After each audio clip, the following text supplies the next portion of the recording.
নমস্কার বন্ধুরা, সবাই কেমন আছো? আজকে খুব ফুচকা খেতে ইচ্ছা করছিল, তো ঘরে একদম নিজের মতো করে ফুচকা বানিয়েছি। কিছু ছিল না, একটুখানি আলু সিদ্ধ করেছিলাম, তার সাথে পেঁয়াজ, কাঁচা লঙ্কা আর ধনে পাতা দিয়ে করেছি আলু মাখাটা। আর কিছু দিইনি, কিছু নেইও, আর নুন দিয়েছি ব্যাস। আর এই যে তেঁতুল ছিল আর একটু গন্ধরাজ লেবু ছিল, সেটা দিয়ে টক জলটা বানিয়েছি, একটু চিনি দিয়েছি। আর একদম ঘরে তৈরি করা ফুচকা, যেগুলো পাঁপড়ের মতো কিনতে পাওয়া যায়, ওগুলোই তেলে ভাজলে এত সুন্দর সুন্দর কি বড় বড় হয়েছে ফুচকাগুলো, দেখো।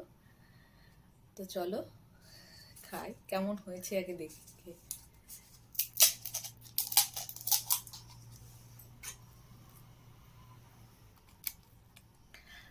হাত দিয়ে ভালো লাগে এগুলো, এরকম করে দিয়ে ফুচকালার মতো হয়। এটা তো ফুচকা যেমন তৈরি করে, তবুও খেতে ইচ্ছা করছিল ঘরে।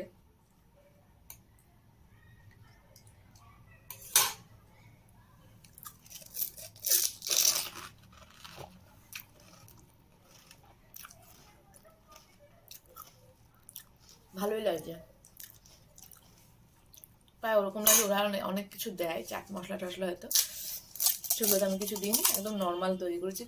খুব খেতে ইচ্ছা করছিল, তো ঠান্ডার মধ্যে বেরোতে ইচ্ছা করছিল না, তো ভালোই লাগছে খেতে। ছেলে পড়তে গেছে, ছেলে আসলে ছেলেকেও করে দেবো। খুব সুন্দর লাগছে।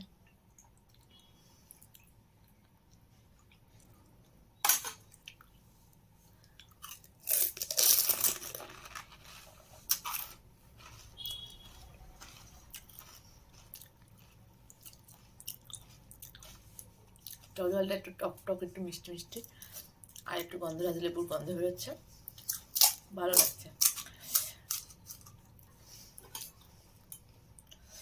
ওদের মতো হয়তো অনেক মশলাপাতি দিইনি, দুই একটা আবার ছোট হয়েছে, এটা যেমন একটু ছোট হয়েছে।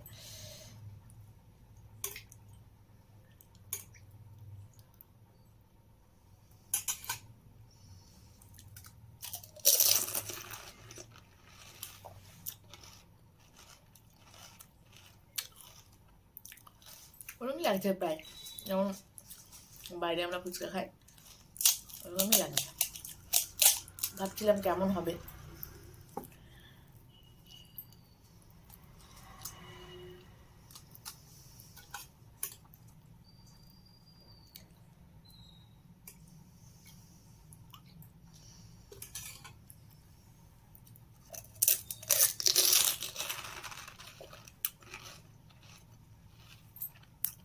অনেক বড় বড় হয়েছে,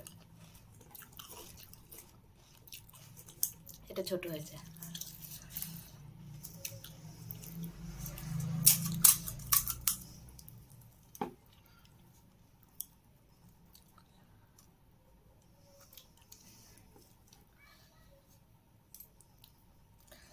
আলুটার মধ্যে অবশ্য একটু জিরে গুঁড়ো দিয়েছি, একদম অল্প একটুখানি জিরে গুঁড়ো দিয়েছি। এটা একদম ছোট হয়েছে।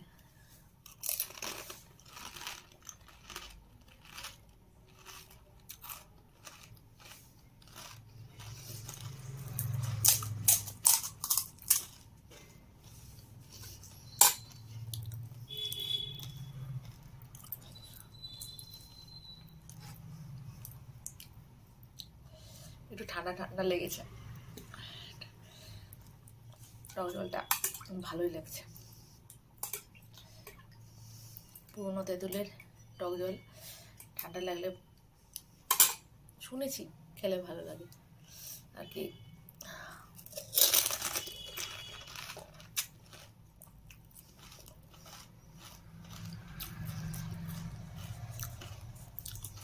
বেশি করিনি, 8-10টা মতো করেছি।